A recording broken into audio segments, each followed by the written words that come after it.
सकाळीच मी सांगितलं की मरणाऱ्याच्या 14 लक्षणामध्ये सर्वात प्रथम जो व्यक्ती मेलेला आहे तो कामांध व्यक्ती जिवंतपणे मेलेला असतो. जो सदैव चालता बोलता रस्त्यावरती चालणाऱ्या स्त्रीनं पुरुषाकडं उठता बसता वाकडी नजर टाकावी आणि त्या नजरेनं ते प्राशन करावं. मग ते सौंदर्य असेल, ती वासना असेल, तो विकार असेल, तो प्राशन करावा. तो माणूस जिवंतपणे मेलेला आहे. त्या माणसाला जगण्याचा अधिकार नाही आहे. अर्जुनासमोर जी माणसं होती ना, 18 क्षणी सैन्यामधली 11 क्षणी जी सैन्य होती ती सगळी मेलेली माणसं होती. कृष्ण म्हणतात की या मरणाऱ्यांच्या फक्त देहाला संपवायचं आहे, त्यांचे आत्मे कधीही मरणार नाही आहेत. त्यांचे आत्मे पाप भोगण्यासाठी पुढे जातील, तो फक्त देहांना मारण्याचं काम कर. आणि मग अर्जुनाने जे मागितलं, थोडक्यामध्ये गीतेचं सार आता तासाभरात तुम्हाला ऐकायचं आहे. अर्जुनाने जे मागितलं ना, ते मागणं सुंदर आहे. ददामी ते दिव्य चक्षु, मला जर तुला बघायचं असेल तर तुला दिव्य चक्षु द्यावे लागतील. भगवंताने दिले, देण्यासाठीच तो बसलेला आहे. 3 दिवसांनी दत्त जयंती, त्या दत्ताचं नाम सुद्धा देण्यावरतीच पडले. भगवंत देण्यासाठीच बसलेले नाव, त्याच्या दारापर्यंत येण्याची कुवत आपली तयार झालेली नाही आहे. बघा ना, चांगलं का वागायचं, चांगलं वागून इथपर्यंत का पोचायचं, ते याच्यासाठी लगेच इथं तर काही देव भेटणार नाही तुम्हाला, आम्हालाही भेटणार नाही. पण चांगलं झालेला व्यक्ती म्हणजे एखादा शिकलेला पोरगा.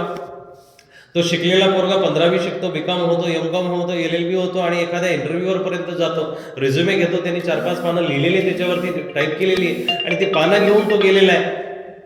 त्या इंटरव्ह्यूपर्यंत गेला आणि गेल्यानंतर त्या इंटरव्ह्यूवरून फक्त 1-2 पानं उचकली आणि डन. तो उद्यापासून तू काय पॅकेज घेणार आहे, चल 12 लाखाचं तुला पॅकेज आहे, 15 लाखाचं तुझं पॅकेज आहे, उद्यापासून तू नोकरीला आहे.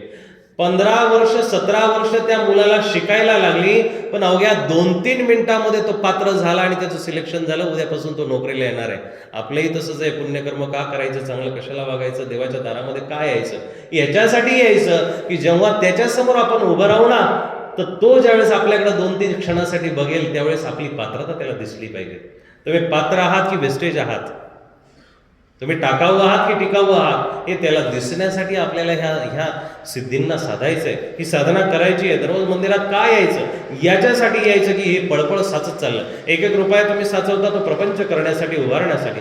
तसा धर्म तुमचा 1-1 पळाने साचला पाहिजे, तर त्याला अर्थ आहे ना. बाबांचं सुद्धा एवढं सगळा खटाटोप आहे. दरवर्षी ही व्यक्ती एवढ्या खटाटोपाने ही जयंती काय घेतील, सप्ताह काय घेतील, महोत्सव काय करतील, त्यांचं व्यक्तिगत जर जीवन बघितलं तर काय जीवन आहे. फकीराला शिंगही नसतात आणि शेपटीही नसते. त्याला शिंगही नसतात, शेपटीही नसते, त्याचं फक्त धड असतं. मागही नाही, पुढंही नाही आहे. आणि भलेही तो पुढचं जरी करताना दिसला, एखादा साधू 10 लाख रुपये साठवताना दिसला, 15 लाख रुपये साठवताना जरी दिसला, अरे तो करून करणार तरी काय आहे. तो एखादं मंदिर बांधेल, एखादा आश्रम बांधेल, एखादी खोली बांधेल, एखादा सभामंडप बांधेल. तो बंगला नाही बांधणार, तो एखादी जमीन नाही घेऊन ठेवणार, तो पोराबाळांचं लग्न लावून देणार, तो बाळंतपण करत बसणार नाही, तो बायकोलाच मंगळसूत्र करत बसणार नाहीये. त्याचं जे करणं आहे ते करणं सुद्धा आध्यात्मिक आहे. म्हणून एखादा साधू भलेही तुम्हाला तशा पद्धतीने जरी दिसला, परंतु त्याचं वागणं जाणं म्हणजे सोनाराच्या दुकानातला कचरा सुद्धा लाख मोलाचा असतो. तसं साधूचं वाईट वागणं सुद्धा लाखा मोलाचं असतं. वाईट वागणं सुद्धा. म्हणून आमच्या सर्वज्ञांनी आज्ञा केलेली आहे की जर एखादा ज्ञानी व्यक्ती, एखादा समजदार व्यक्ती एखाद्या खालच्या स्तरावरती जरी असेल, तो एखाद्या महारवाड्यामध्ये जरी बसलेला असेल, घरामध्ये सुद्धा बसलेला असेल, एखाद्या वेश्येच्या घरी जरी बसलेला असेल, तरी परधर्म तो तयासी जीपुसावा की. देवाचं धर्माचं नाव त्यालाच विचारावं. का? कारण त्याची तेवढी पात्रता आहे. त्या पात्रतेनं साधू वागत असतात. आणि बघा ना, संतांचं कार्य बाबांच्या त्या कार्यकर्तृत्वातून दिसून येतं. ते तुम्हाला शहाणं करण्यासाठी प्रयत्न करतायत. त्यांना आम्हाला आणून प्रदर्शन करायचं नाही आहे किंवा त्यांनाही त्यांचंही शक्ती प्रदर्शन करायचं नाही आहे. माझ्यासारखे 100 विद्यार्थी त्यांनी घडवले असतील, पण तरीही तुमच्यामध्ये ती शक्ती टाकण्याचा ते प्रयत्न करतायत. कशासाठी हो? तुमचं शहाणपण जागृत व्हावं आणि तुम्हाला तुमच्या जीवनाचं मर्म कळावं, यासाठी ते करताय. अर्जुनाने गीतेमधून भगवंताला मागितलं, ते सुंदर मागणं आपल्याला जमलं पाहिजे. आणि मग जेव्हा विश्वरूप भगवंताचं दिसलंय अर्जुनाला, ते विश्वरूप दिसल्यानंतर अर्जुन भीत प्रणम्य, सगदगदम भीत प्रणम्य, घाबरतो थोडासा. नवखाय, नवशिकाय, नवीन दिसलेलं आहे म्हणून घाबरला, पण हळूहळू पुढं जातो आणि पुढं गेल्यानंतर त्यांनी जेव्हा बघितलं ना ते चित्र, की याच्याच तोंडामध्ये, भगवंताच्याच तोंडामध्ये सगळं युद्ध चालू आहे, दुर्योधन त्याच्यात दिसतोय, भीष्माचार्य त्याच्यात दिसतोय, 18 अक्षयणी सैन्य, ते नवे नवे चराचर विश्व, झाडं, झुडपं, उंट, शेळ्या, बकरं, हत्ती, पिल्लं, सगळं त्याच्यामध्ये दिसतंय, मनुष्य त्याच्यामध्ये दिसतंय. तेव्हा तो गदगदम भीत भीत प्रणम्य आणि मग क्षमा मागतो. हे कृष्ण, हे यादव, हे सकेती. 11वा अध्याय वाचण्यासारखा आहे. याच्यामध्ये मागणं आहे बरं का. 11व्या अध्यायामध्ये मागणं सुद्धा आहे, 11व्यामध्ये बघणं सुद्धा आहे, आणि 11व्या अध्यायामध्ये लोटांगण सुद्धा आहे, प्रायश्चित सुद्धा आहे. भगवंताजवळ त्यांनी शरणागती पत्करली आणि मग शरण झालेल्यावरतीच परमात्मा कृपा करत असतो. ज्याला शरणागती जमली, परमात्म्याच्या दारापर्यंत यायची ज्याची इच्छा झाली.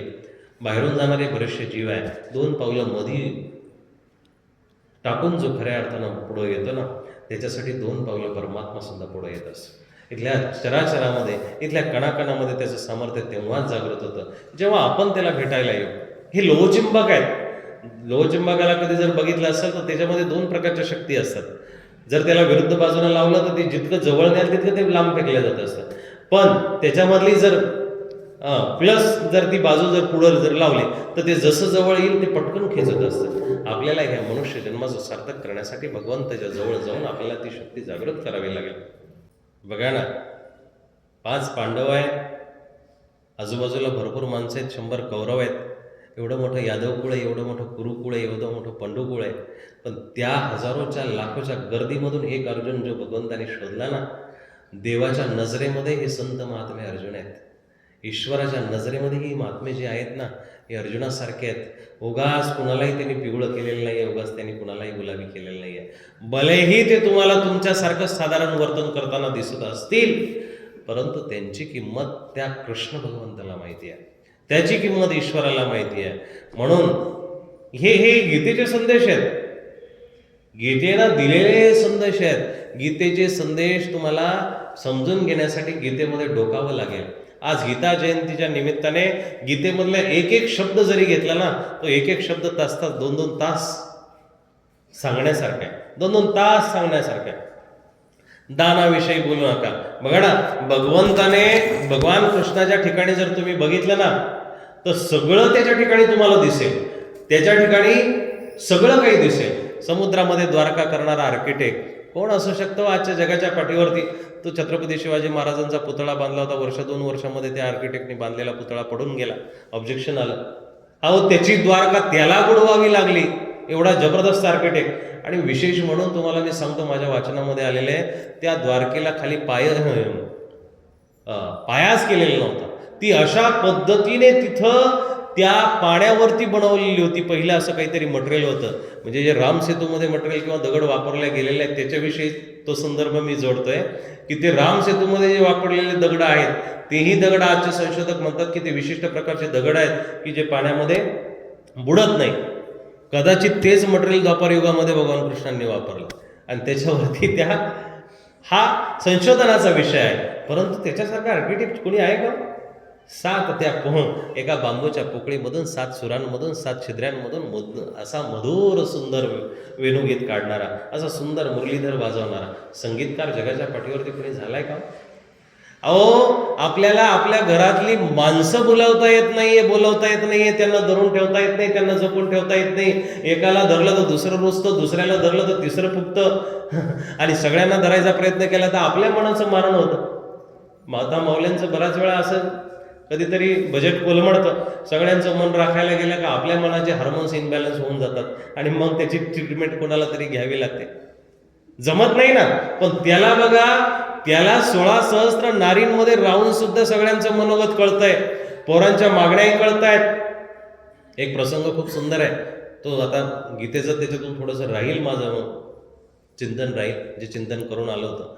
परंतु भगवान कृष्णासारखा पती कोणी झाला नाही, मुलगा कोणी झाला नाही, बंधू कोणी झाला नाही, सखा कोणी झाला नाही, मित्र कोणी झाला नाही, शास्त्रज्ञ कोणी झाला नाही, वक्ता कोणी झाला नाही, आणि बापही कोणी झाला नाही. शेवटची भूमिका, बापाची भूमिका. प्रद्युम्न 7-8 दिवस झाले महालात येत नाहीये, म्हणून रुक्मिणीला विचारलं की का गं प्रद्युम्न दिसत नाहीये, 7-8 दिवस झाले. शेवटच्या प्रसंगाचे हे काही अंश आहेत, महाभारताचे हे निवडक काही अंश जे आहेत ना, ते हृदयद्रावक अंश आहे. कृष्ण आपल्या मंचावरती पौडले आहेत आणि मंचावरती पौडता पौडता सहज रुक्मिणीला विचारतात की प्रद्युम्न दिसत नाही आहे. 7-8 दिवस झाले प्रद्युम्न आला नाही आहे, काय कारण असेल? आईचं हृदय म्हणून रुक्मिणी म्हणते, नाच तुम्ही जीव घातलं बरं का अगोदर. ते हे बोलणाऱ्यांना अगोदर खाऊनच द्यायचं नसतं.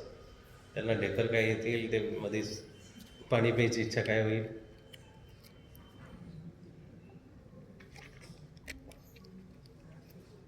नाच नसेल आला काय हरकत नाही आहे. पोरं आहे, तरुण वय, खेळत असेल कुठंतरी बसलेला. कृष्ण म्हणतात असं नाही चालणार रुक्मिणी. अगं कृष्णाची संतान आहे ते.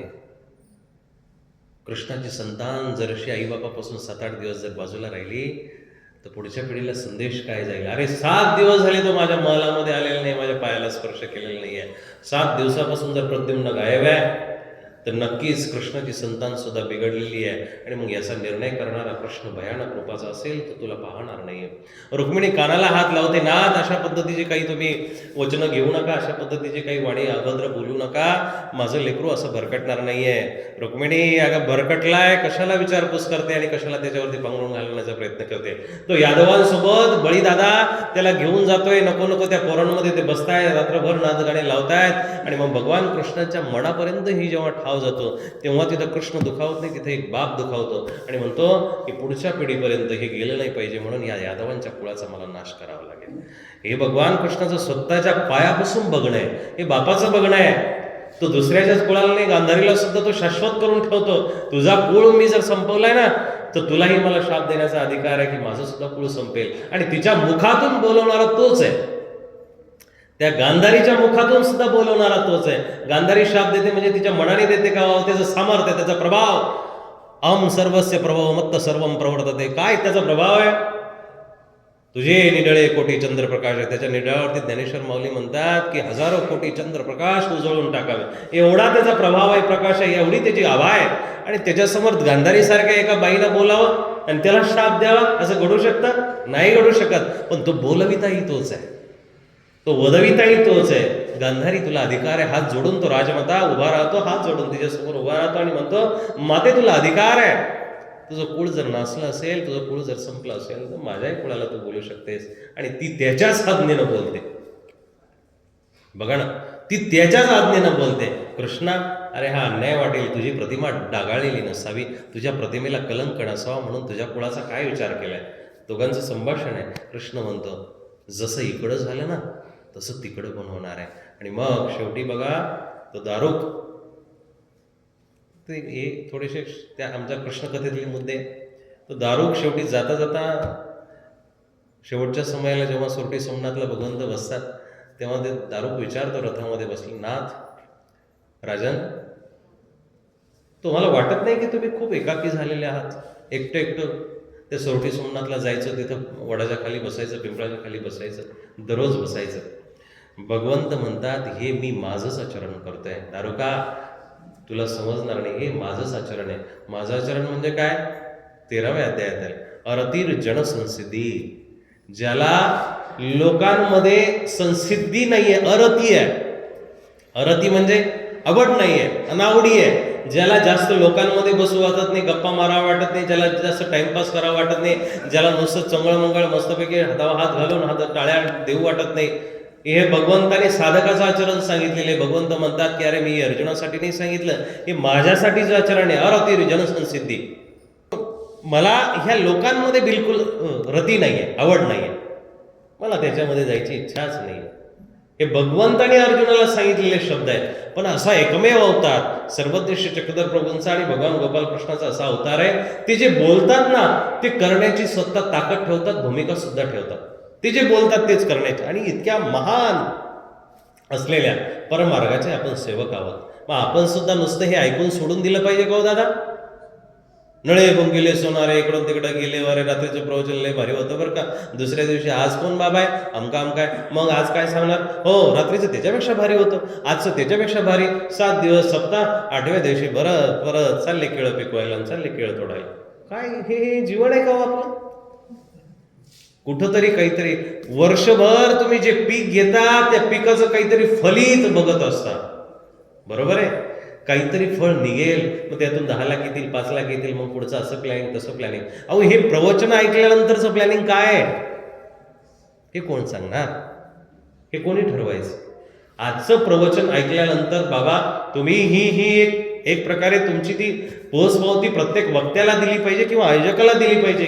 आजच्या प्रवचनातला हा मुद्दा मी घरापर्यंत नेते तर खऱ्या अर्थानं ती दक्षिणा आहे. नुसत्या नोटा काढून दक्षिणा लावली तर ही भौतिक रूपाची दक्षिणा आहे, पण विचार दक्षिणा तुम्हाला घरापर्यंत न्यावी लागेल. तेव्हाच तुमच्यामधला ज्ञानी जिवंत होईल आणि तेव्हाच त्या ज्ञानमय असलेल्या ज्ञानाई माऊलीला, भगवंताच्या गीतेला तुमच्या दारापर्यंत यावं वाटेल. नाही तर भगवंत म्हणतात की इमं विवस्वते योगान प्रक्तवान हमव्य विवस्वान मनवे प्राहू मनरिक्ष्वाक्रय होईल. आणि मग अनंत जन्मापासून हे सांगितलंय मी, पण सकाले नियमता योगो नष्ट परंतप सांगितलं मी. सुरुवातीला सांगितलं ज्या यदुकुळामध्ये जो यादवांचा कुलनायक जो यदुराजा झाला त्याला भगवंताने श्री दत्तात्रय प्रभूंनी ज्ञान दिलेलं आहे. तेव्हापासून हे ज्ञान चालू आहे, पुढं चालू आहे. आणि मग पण सकाले नियमता अनेक काळ गेल्यानंतर त्या ज्ञानाला मलिनता प्राप्त होते. म्हणून भगवंताला हे वारंवार सांगावं वाटतं, वारंवार सांगायला यावं लागतं.